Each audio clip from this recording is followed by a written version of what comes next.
राजगढ़ का जंगल इसके अंदर घटे खौफनाक हादसे और अनगिनत मौतों की वजह से बहुत ज्यादा मशहूर है। आम इंसान तो दूर, फॉरेस्ट ऑफिसर भी वहां जाने से डरते थे। जिसकी भी उस जंगल में ड्यूटी लगने वाली होती थी वो पहले ही नौकरी छोड़ देता था। लेकिन राजवीर ऐसा नहीं था। जब उसकी ड्यूटी राजगढ़ के जंगल में लगी तो वो बेझिझक वहां गया और अपने एक दोस्त मयंक को भी अपने साथ ले गया। आज उसकी चौकी में पहला दिन था और अंधेरा होने ही वाला था। चलिए सर, अब हम चलते हैं। चौकी के बंद होने का टाइम हो गया है। ये तुम क्या कह रहे हो? यहाँ रुकने के लिए अच्छे खासे कमरे हैं, तो इसको बंद करके दूसरी जगह क्यों जाएंगे? सर, यहाँ रात में रुकना अपनी मौत को दावत देना है। एक वन रक्षक होकर ऐसी बुजदिली वाली बातें बोलते हुए तुम्हें शर्म नहीं आ रही? सर, हमें यहाँ किसी जानवर से खतरा नहीं है। यहाँ भूत प्रेतों का चक्कर है, आत्माएं घूमती हैं यहाँ। मैंने यहाँ आने से पहले भी वो बातें सुनी थी, वो सब बस अफवाह है। हम यहीं रुकेंगे और ये मेरा फाइनल डिसीजन है। अगर आपका ऑर्डर है तो मैं यहाँ रुक जाता हूँ, लेकिन सर अगर मुझे जरा भी खतरा लगा तो मैं उसी टाइम यहाँ से भाग जाऊंगा, फिर चाहे आप मुझे नौकरी से ही क्यों ना निकलवा दें। राजवीर और करण एक कमरे में ठहर गए और मयंक दूसरे कमरे में ठहर गया। राजवीर को नींद नहीं आ रही थी। उसने वहीं लगी कबर्ड में से एक किताब निकाली और उसको खिड़की के पास बैठकर पढ़ने लगा। खिड़की से तरह तरह की आवाजें आ रही थी। राजवीर उन पर ध्यान न देते हुए पढ़ने में लगा हुआ था, लेकिन कुछ देर बाद उसके कानों में घुंघरुओं की छन छन की आवाज आने लगी। अरे करण, तुम्हें ये घुंघरुओं की आवाज सुनाई दी? लगता है बाहर कोई है। सर, आप इन आवाजों पर ध्यान मत दीजिए, रात में ऐसी आवाजें आती रहती हैं। राजवीर खिड़की से बाहर देखने लगा। उसको नजर आया कि कच्चे रास्ते पर एक लड़की चली जा रही है। बाहर कोई लड़की है। करण चलो, जरा देखते हैं कौन है। सर, इस जंगल में इतनी रात में भला कोई लड़की क्या करने आएगी? वो कोई आत्मा भी हो सकती है। मैंने कहा ना, कोई आत्मा नहीं होती। चलो जल्दी से उठो। करण ना चाहते हुए भी उठकर उसके साथ हो लिया। करण ने राजवीर से कहा कि उसको कोई आवाज नहीं आ रही, लेकिन राजवीर को लगा कि करण डर की वजह से ऐसा कह रहा है और वो बिना रुके उस आवाज का पीछा करता रहा। उसी आवाज का पीछा करते करते अब वो एक जगह पहुंचे। वहां उनको एक ढलान नजर आया और नीचे जाकर वो ढलान एक तालाब पर जाकर खत्म हो रहा था। उसी तालाब के पास राजवीर को फिर से वो लड़की नजर आई। देखो, वो रही। राजवीर ने अचानक से पैर आगे बढ़ा दिया। वहां की मिट्टी काफी गीली थी और वहां झाड़ियां भी थी। उसका पैर जमीन में अटक गया। सर, मैं निकालता हूँ, आप हिलिएगा नहीं। करण ने उसका पैर निकालने की कोशिश की तो वहां की चिकनी मिट्टी पर फिर से करण का पैर फिसल गया और वो ढलान से लुढ़कता हुआ नीचे तालाब की तरफ गिरने लगा। करण लुढ़कता हुआ नीचे तालाब के पास पहुंच गया, लेकिन वहां भी काफी पेड़ और झाड़ियां थी, जिसके कारण राजवीर उसको देख नहीं सकता था। करण को काफी चोटें आई थी। वो खुद को संभालते हुए खड़ा हुआ। इस आदमी को खुद तो खतरे के पास जाने की आदत है, साथ में मुझे भी ले आया। तभी करण को अपने ठीक पीछे किसी की मौजूदगी महसूस हुई। उसने देखा कि अचानक से हवा चलने लगी है और ठंड काफी ज्यादा बढ़ गई है। उसने डरते हुए अचानक से पीछे पलट कर देखा। एक लड़की नीला लहंगा पहने हुए ठीक उसके सामने खड़ी थी। उसका चेहरा दुपट्टे से ढका हुआ था। कौन हो तुम? लड़की कुछ नहीं बोली, लेकिन तभी हवा का एक झोंका आया और उसके सर से दुपट्टा हट गया।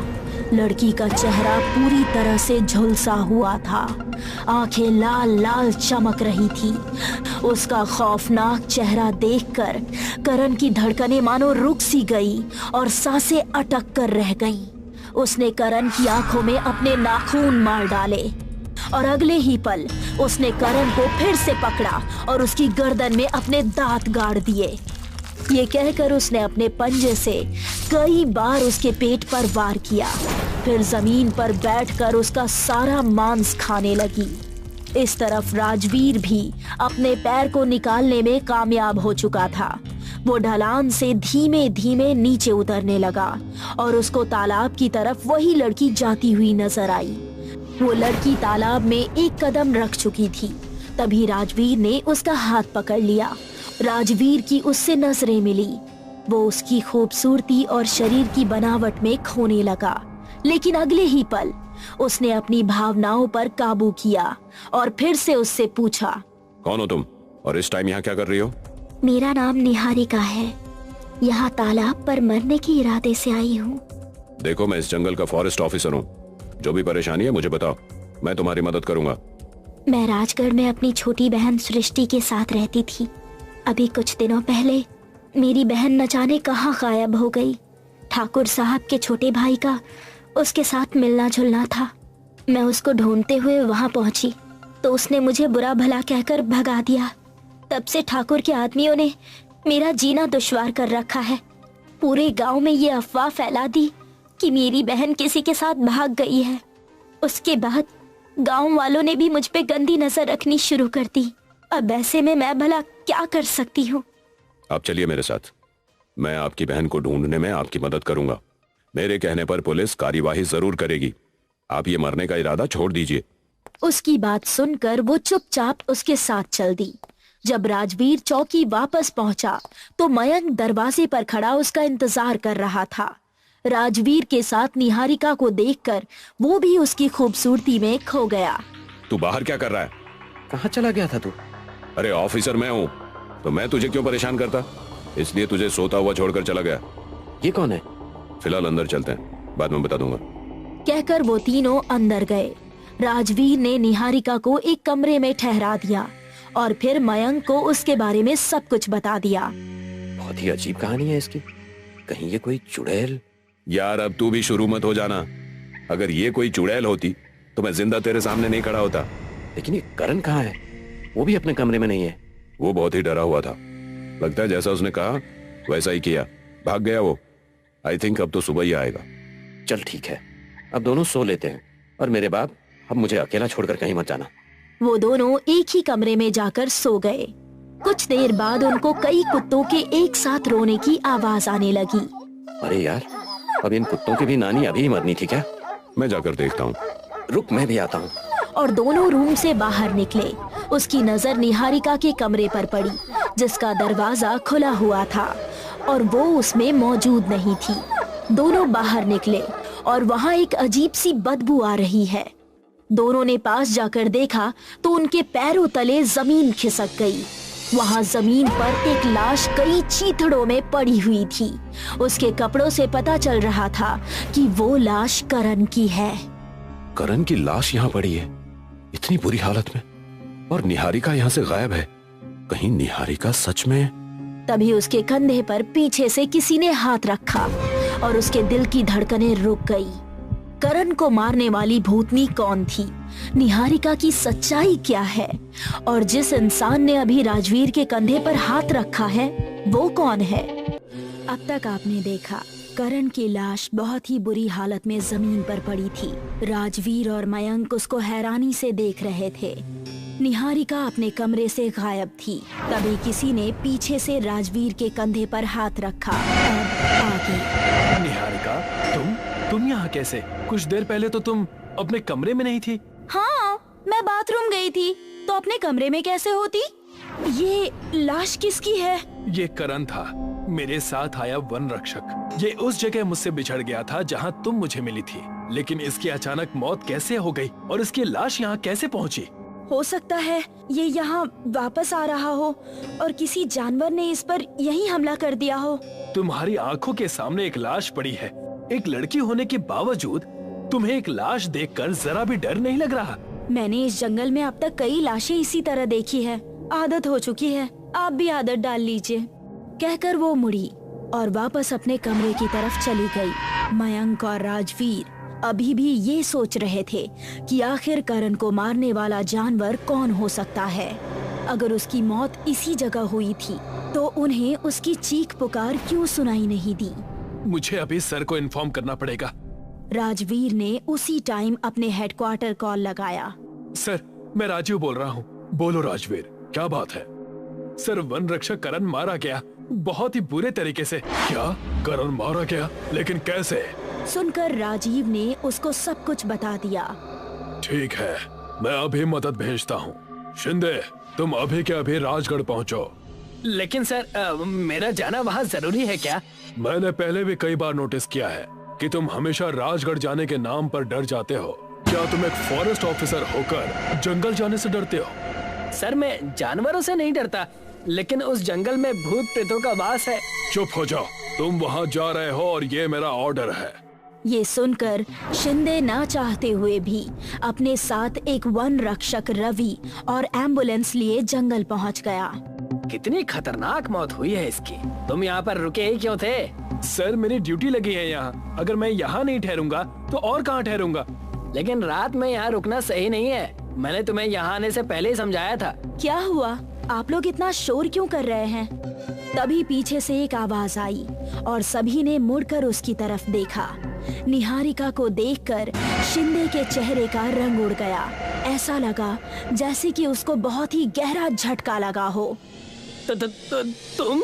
ये निहारिका है। क्या आप इसको जानते हैं? सुनकर शिंदे ने एक लंबी सांस भरी और बोला, नहीं, मुझे लगा था मैंने देखा है, बट। कहकर उसने अपने साथ आए वन रक्षक रवि से कहा, चलो अंदर चलते हैं। हम सुबह होते ही यहाँ से निकलेंगे। ये कहकर वो चौकी के अंदर चला गया। राजवीर को उसका ये बर्ताव काफी अजीब लग रहा था और निहारिका के बारे में भी उसको अजीब तरह के ख्याल आ रहे थे। यार, अब चलकर सोते हैं यार, अब मुझे बहुत तेज नींद आ रही है। ये सुनकर राजवीर मयंक के साथ फिर से उसी कमरे में चला गया। वो बिस्तर पर लेट तो गया, लेकिन अभी भी उसकी नींद बहुत कच्ची थी। कुछ देर बाद उसको कोई शोर सुनाई दिया। वो दबे पांव बिस्तर से उठा और कमरे से बाहर निकला। उसने देखा कि शिंदे रवि के साथ खड़ा निहारिका के कमरे में ताका झाकी कर रहा है। फिर वो दोनों बाहर की तरफ जाने लगे। अब राजवीर भी उनका पीछा करने लगा। शिंदे ने बाहर गार्डन से एक फावड़ा उठाया और बोला, कार में से पेट्रोल की कैन निकालो। ये सुनकर रवि ने कार से पेट्रोल की कैन निकाली और फिर दोनों एक साथ आगे बढ़ गए। राजवीर भी उनका पीछा करता रहा। आखिरकार एक पेड़ के पास जाकर वो दोनों रुक गए। यहाँ खुदाई शुरू करो। ये सुनकर रवि ने उसके हाथ से फावड़ा लिया और जमीन खोदने लगा। आखिर ये शिंदे करना क्या चाहता है? थोड़ी देर खोदने के बाद जमीन के अंदर एक कंकाल नजर आया। रवि, इस पर पेट्रोल डाल दो। उसके कहने पर रवि ने कंकाल के ऊपर पेट्रोल डाल दिया और उसके बाद शिंदे ने अपनी पॉकेट से लाइटर निकाली और वो लाइटर जलाकर कंकाल पर फेंकने ही वाला था कि तभी वहाँ तेज हवा चली और लाइटर बुझ गया। अब राजवीर भी भागकर वहाँ पहुँच गया। तुम यहाँ क्या कर रहे हो? सर, यही सवाल तो मैं आपसे करना चाहूँगा। आप यहाँ क्या कर रहे हैं? और ये कंकाल किसका है? ये कंकाल निहारिका का है। क्या बोल रहे हैं आप? वो तो हमारी चौकी में है। वो उसकी आत्मा है जिसको तुम एक आम लड़की समझने की गलती कर रहे हो। ये सुनकर राजवीर के पैरों तले जमीन निकल गई। वो कुछ कहता इससे पहले ही अचानक से तूफानी हवाएं चलने लगी और सन्नाटे को चीरती हुई एक भयानक हंसी फिजा में गूंजी।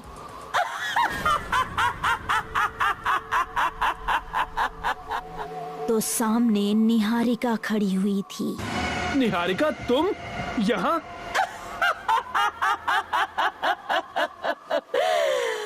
अब मैं लूंगी मेरा बदला इस रिश्वतखोर ऑफिसर से।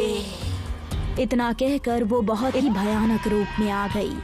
उसने अपने हाथों को ऊपर उठाया। जंगल के पेड़ पौधे जैसे उसके वश में हो चुके थे। पेड़ों की टहनियों से जटाएं निकलने लगी और उन पर हमला करने लगी। उन जटाओं ने अपने अंदर वन रक्षक रवि को जकड़ा और उसको पेड़ के ऊपर उठा लिया। अगले ही पल वो जटाएं रवि के पेट के अंदर घुस गई और उसकी मौत हो गई। फिर निहारिका ने शिंदे का गला पकड़ लिया। निहारिका, तुम कौन हो? मुझे बताओ, तुम्हारी सच्चाई क्या है? जो कहानी मैंने तुमको बताई थी वो पूरी सच थी, लेकिन वो बात अभी की नहीं बल्कि पिछले साल की है।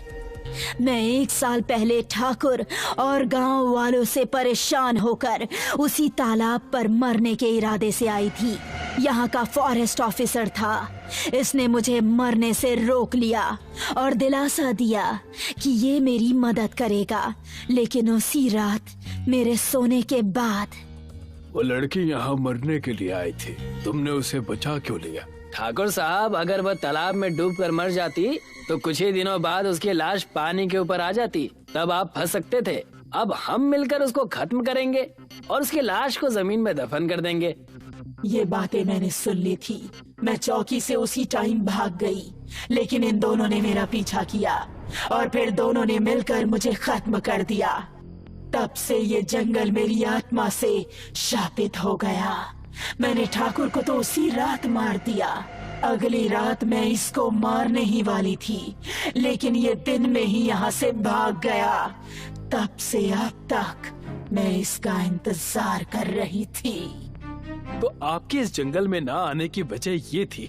राजवीर, तुम जल्दी से लाइटर उठाओ और इसके कंकाल में आग लगा दो।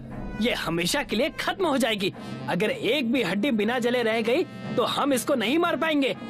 राजवीर ने लाइटर उठाया और उस खुली कब्र की तरफ बढ़ा। उसने लाइटर जलाया और निहारिका की तरफ देखा। वो अभी भी शिंदे का गला पकड़े हुए थी। राजवीर, जला दो इसको। आज ये जंगल शापित है सिर्फ आपकी वजह से। आपको इस जंगल का रक्षक बनकर यहाँ भेजा गया था, लेकिन आपने ही इसके अंदर अपने हाथों से गुनाह को अंजाम दिया। ये तुम क्या बकवास किए जा रहे हो? मैं एक वन रक्षक हूँ। मैं इस जंगल में कुछ भी गलत नहीं होने दूंगा। निहारिका के साथ फिर से नाइंसाफी नहीं होगी। ये कहकर राजवीर ने लाइटर बुझा दिया और उसकी कब्र में उतर गया। उसने उसके कंकाल की हड्डियां उठाई और अलग अलग जगह उनको उछाल फेंका। नहीं, ये तुमने ठीक नहीं किया। अब इसको हम कभी खत्म नहीं कर पाएंगे।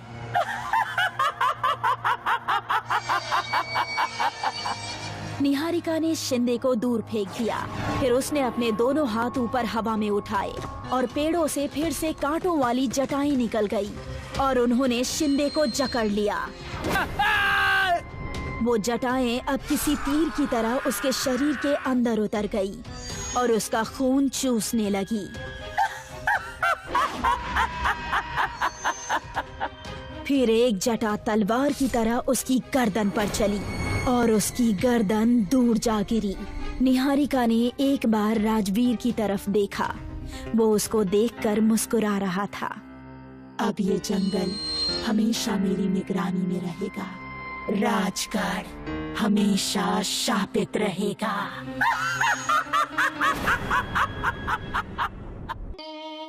ये प्रोजेक्ट कल ही क्यों सबमिट करवाना है यार?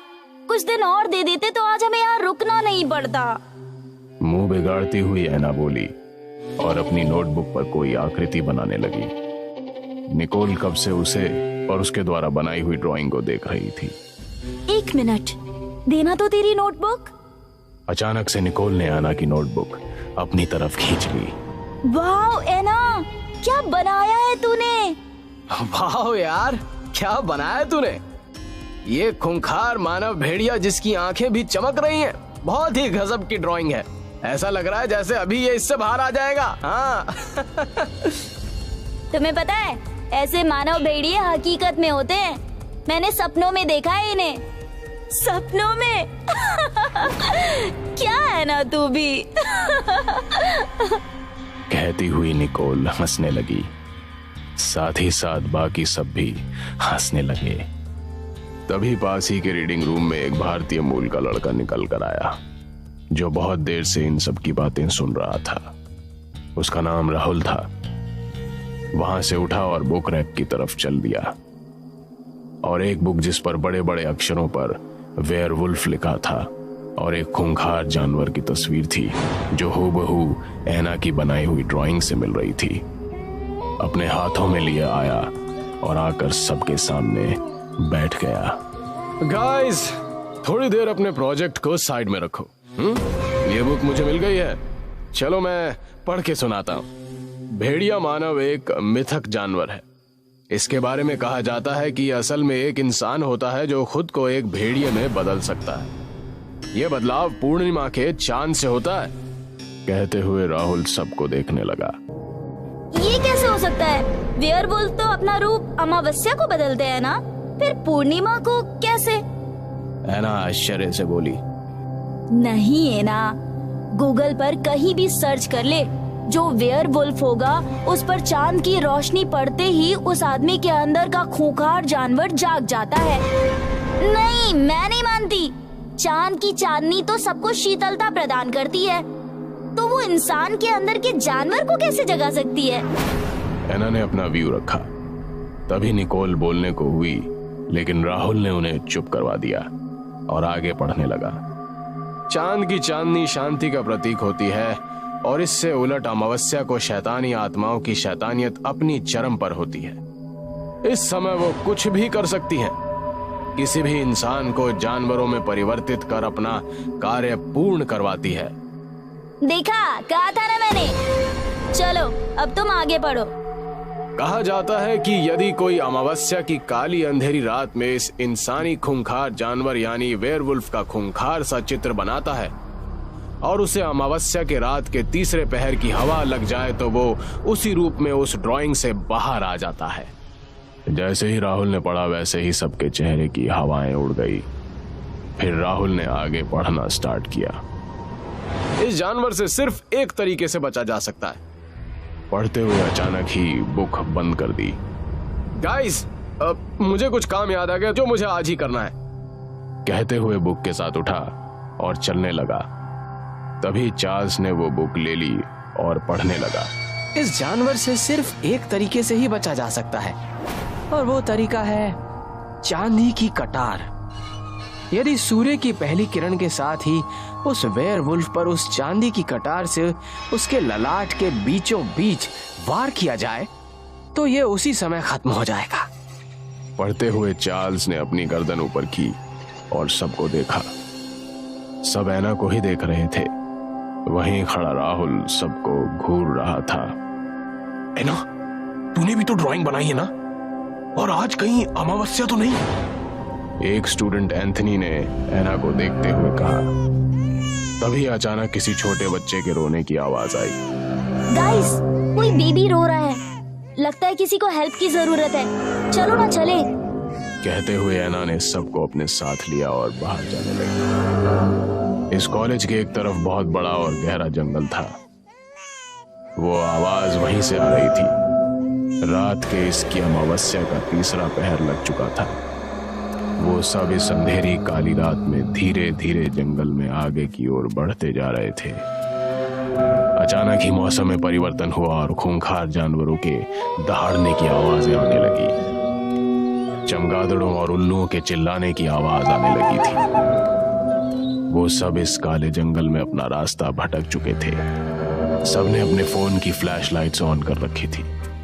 डरते डरते सब धीरे धीरे आगे बढ़ रहे थे कि तभी ऐना को कुछ ही दूरी पर लाल रक्तिम आंखें नजर आई। वो डरते हुए वहीं रुक गई। क्या हुआ है ना? तू रुक क्यों गई अचानक? देख, ये जंगल खतरों से खाली नहीं है। हमें जल्द से जल्द सुरक्षित स्थान ढूंढना होगा, वरना कभी भी हम जंगली जानवरों का भक्षण बन सकते हैं। ऐना को देखते हुए निकोल बोली। वो वहाँ। बड़ी मुश्किल से आवाज निकालते हुए ऐना कुछ ही दूरी पर लगे एक बड़े से पेड़ की तरफ इशारा करते हुए बोली। सब उस ओर देखने लगे। सबको वहां चमकती हुई सी दो आंखें दिखी जो रक्तिम लालिमा लिए हुए थी।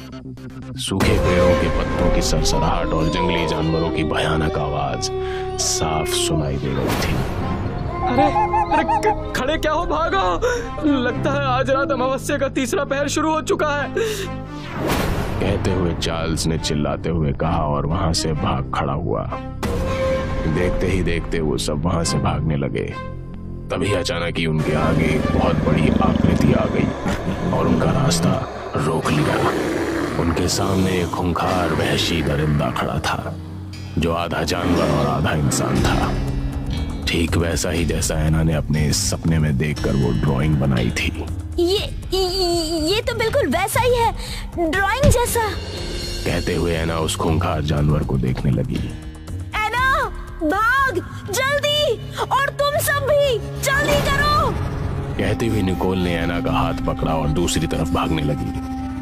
भागते भागते अचानक ही उस खूंखार जानवर ने उनके एक दोस्त एडवर्ड को पकड़कर अपनी तरफ खींच लिया। कुछ ही देर में बहुत भयानक चित्कार से वो पूरा जंगल गूंज उठा, लेकिन फिर भी वो सब आगे बढ़ते गए और यहाँ से बाहर निकलने का रास्ता ढूंढते रहे।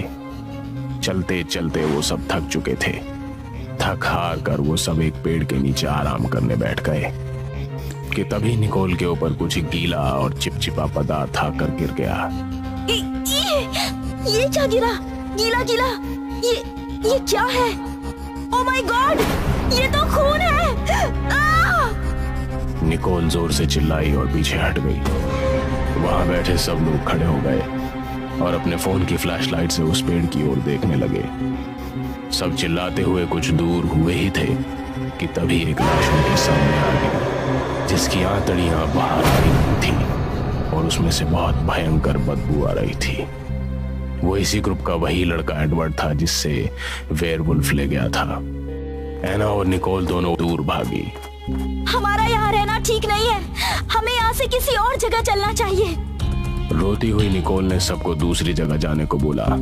वो सब आगे बढ़े ही थे कि एक बार फिर से वो वेयरवुल्फ उनके सामने खड़ा हुआ। अचानक ही वो खूंखार उन सब पर झपट पड़ा। उसने चार्ल्स को उठाया और जोर से एक पेड़ पर दे मारा।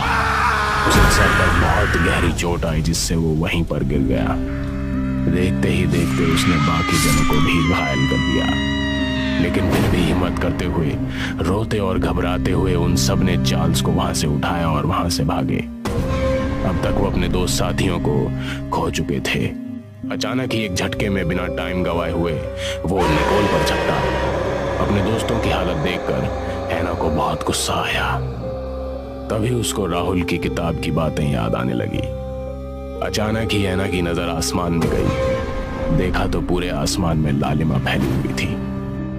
वो वेयरवुल्फ निकोल को देखते हुए लार टपका रहा था और देखते ही देखते उसने अपने नुकीले दांतों से उस पर वार करने ही वाला था कि ऐना ने अपने पास रखी हुई एक चांदी की कटार निकाली और सूर्य की पहली किरण निकलने के साथ ही उस वेयरवुल्फ की ओर फेंक दी। एक भयंकर चित्कार उस पूरे जंगल में गूंज उठी और साथ ही साथ उस जंगल का काला घना अंधेरा सूर्य की रोशनी से छंटने लगा था। सब खुश होकर नाचने लगे कि वो मानव भेड़िया मारा गया। सब उस खूंखार को देखने लगे। देखते ही देखते उसका रूप बदलने लगा और वो इंसानी रूप में आने लगा। जैसे ही वो इंसानी रूप में आया, सब एक साथ जोर से चिल्लाते हुए पीछे की ओर हट गए। राहुल, ये था वेयरवुल्फ? सबके मुंह पर एक ही सवाल था।